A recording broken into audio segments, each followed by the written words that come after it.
So, ayan na guys, ikakabit na pala nila yung water pump namin, no, para makaano na, para gagana na siya, para mapupunduhan na yung para aakit na yung tubig namin doon sa, from deep well to water tank, ayan. So, yan yung ating mga gwapong mga electrician from EE Works. Hello, Jake! Diba? Dijud mo lingyo si Jake, oy. Lingyo po tao diha, Jake, oy. Og si Sir Ronel, ang atong pinakagwapo nga electrician pod. Samot naman ni si Hamlet, nga taga Bantayan Island. Nag-iisang gwapo ng Bantayan Island, ha? Hamlet, mag-hi ka naman sa akong mga, akong mga followers. Ayun, pagkatawa-katawa diha. So, guys, nag-continue na sila, no? So, ni sa atong kuan kanang, di ba sabi ko nga, more vlogs na tayo sa ating YouTube channel kasi hindi na talaga ako nakapag-upload ng matagal. So, i-continue na natin. So, medyo nahirapan na kaya ako magtagalog ngayon dahil matagal na tayo sa isla, no? Pero pagsisikapan natin na magtagalog tayo ulit kasi para maintindihan ng ating mga followers from all over the Philippines. O, di ba? Ayan yung mga kapitbahay namin, guys. So, nagpapagawa na rin sila ng ng bahay nila. So hopefully magkakaroon na tayo ng maraming kapitbahay dito. Ang ganda, alam nyo ba? Ang ganda ng namin dito, ng view. Pero mas maganda yung view na yan, no? Oh. 'Di ba, Jake? So, one of these days, ipapakita ko naman sa inyo kung gaano kalapit kami sa dagat. Ngayon kasi, mainit pa lumabas kaya dito muna tayo. Mainit pa kasi lumabas. Mga hapon, maganda lumabas pag hapon. So, ayan, patuloy pa rin na gumagawa ang aking brother, cousin, o si Hamlet para sa pagpapatayo ng ating pundasyon sa ating, porch. So, na ako, excited na akong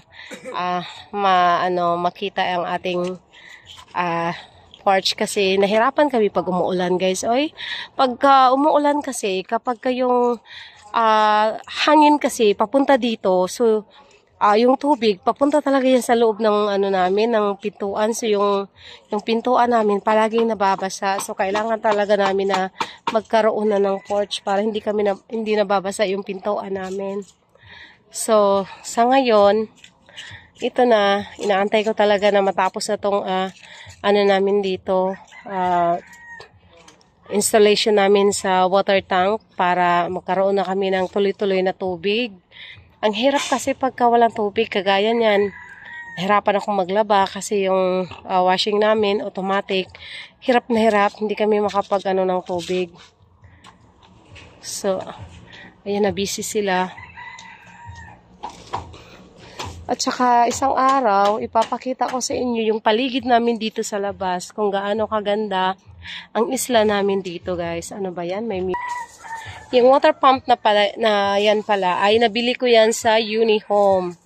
Magkano pala yung bili ko niyan? Kalimutan ko na. Parang 8,000 pesos ang water pump na yan.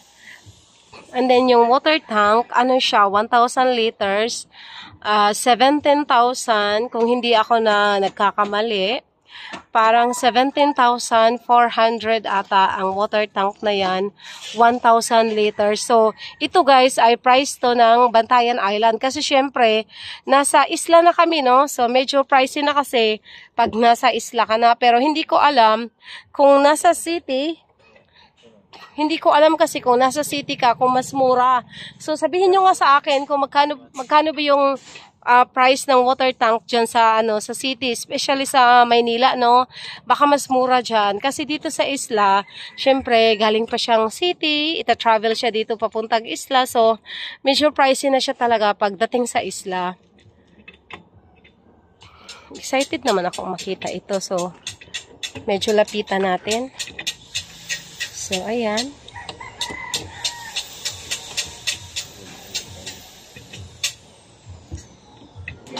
So, ayan na si Manong Junjun. Nag-continue na siya sa ating kisaminong. Si Kaitong nong. Na-shoot na lang dito. May gani, wala ako na videohan. Muana na ito si Clifford. Ngayon, lagi na ito sa imong manghod. So, ayan guys, si Manong Junjun, nag-continue na siya sa paggawa ng kisame kasi tapos na siya doon sa paggawa ng lagayan ng bahay ng aming water pump. So, andito na siya ngayon, nag-continue sa ating kisame. So guys, mamasyal tayo sa sa paligid namin, no. Lalabas tayo.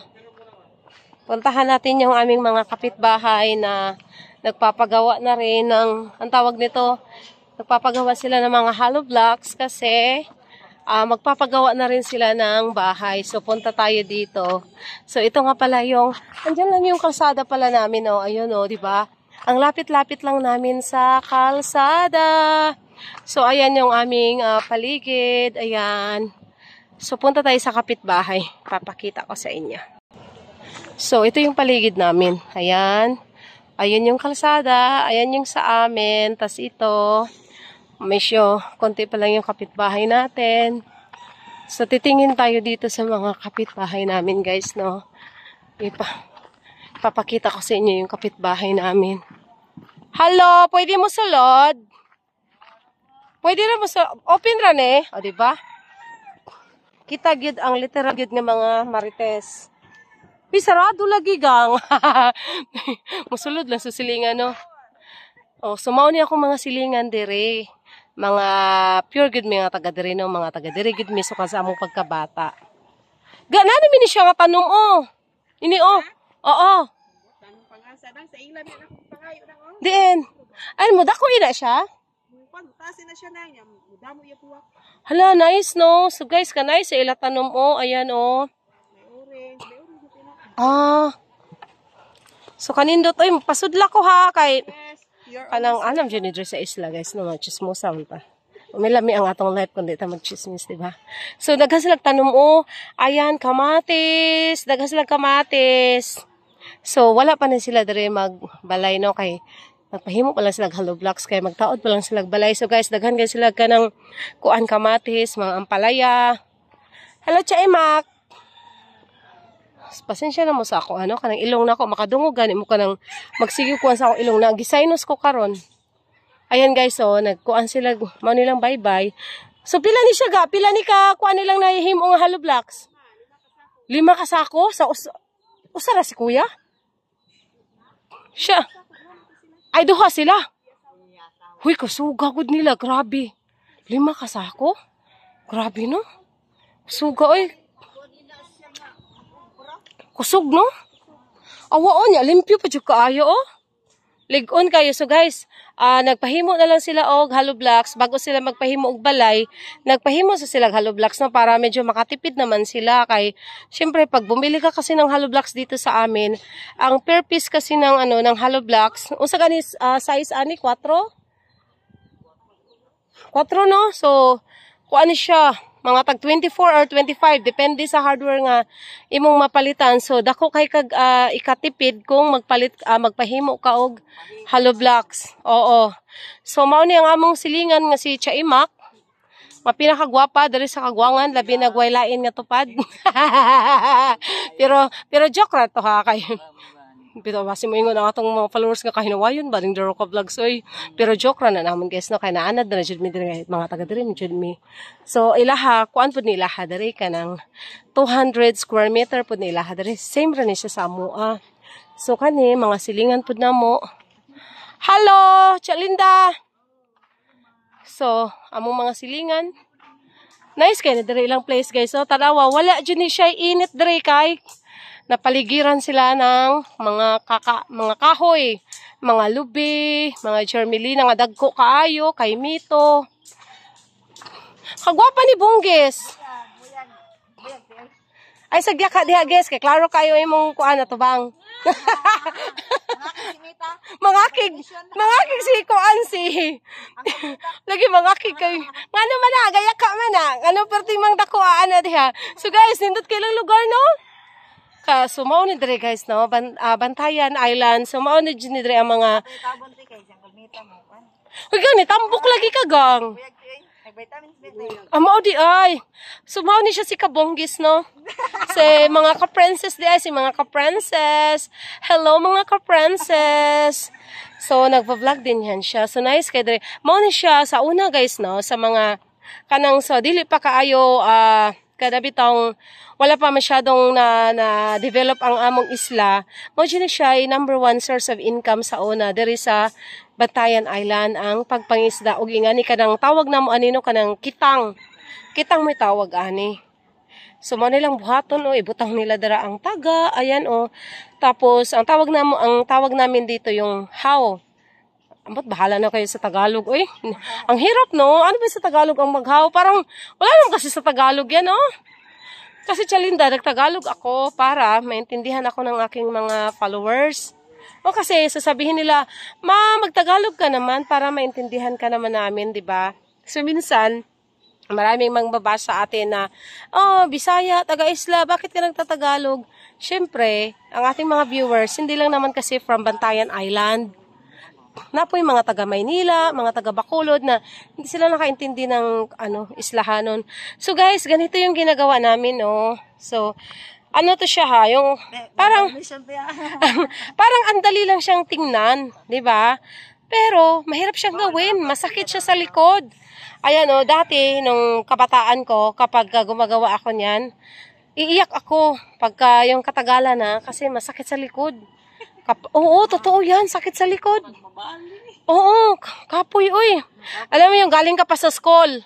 Pagkagaling mo sa school, diretso ka ilis. How na, pagpaon. Diretso dayon, ay kakapoy, uy, sa totoo lang. Mauna, yung maliit pa ako ba? Siguro mga 11 lang ako noon. Kamamatay lang ni mama nun. Tapos, yung minsan magdabog-dabog, di ba? Tayo magdabog-dabog tayo. Gaganon talaga ako. Ayoko talaga ditong lumaki sa isla na to. Totoo yan, nung maliit ako. Ang hirap talaga ng buhay dito. Mag-anaan ako sa una ba? Hantod nga, pag 12 anyos na ko, dito na ko sa isla, ay sa Cebu. Hantod nga, ni dako ko, ni uli lang ko diri, last year lang. Kaya sa una manggod katong nagbisaya na guys, no? Nung panahon kasi namin guys, sa mga hindi nakakaalam no, sa mga lumalaki ng city, nung panahon kasi namin, 1980s, sobrang hirap ng buhay namin dito kasi halos wala pang dito, walang mga ilaw. Alam mo yung iilan lang talaga dito yung may ilaw, iilan lang yung may TV. Yung may TV siguro dito sa amin, yung mga may pera talaga. Pero kami dati sobrang dilim ng paligid namin. Tapos, lalo na kapag umuulan, struggle talaga yan kapag umuulan. Halagang, kasi walang kahoy na magamit pag nagluto. Siyempre, basa. So, pagbasa yung kahoy, ang hirap magsaing. So, ganun yung ginagawa ko dati, Chalinda, na muana ko nga, ay sana sa city ako. So, yun, ginawa ko talaga, sa city talaga ako lumaki. Pero, ang ending, pag tumanda ka pala, babalik ka pala talaga kung saan ka nang galing. Pero at least ngayon guys, no, nung bumalik na ako ng isla, sobrang wow na talaga ng isla namin. Talagang sobrang develop na talaga yung isla namin. Meron ng wifi, meron ng mga may mga nawasan na. Yung alam mo may mga tubig na talaga sa faucet. Kasi dati bumibilang kami ng tubig o di kaya mag-iigib pa kami niyan doon sa bukid. Ang hirap-hirap ng buhay. Pero ngayon ang sarap na ng mga bata kasi meron ng mga wifi, meron ng mga cable, may mga Netflix na nga o di ba? So ganoon na kasosyal ang Bantayan Island. So ito talaga ang Bantayan Island guys. Ano talaga to? Tourist spot talaga to dito no. Uy, ang bilis lang. Para naman tuloy-tuloy na yung bibig ko. Ang balay ba nila ni Wilmer ba? Ano na noon? Ang bilis lang. So guys, yun pala yung kapitbahay namin na nagpapagawa ng oo, ang bilis. Ay, ganon. Kaya pala. So puntahan nga natin yan mamaya. I-stop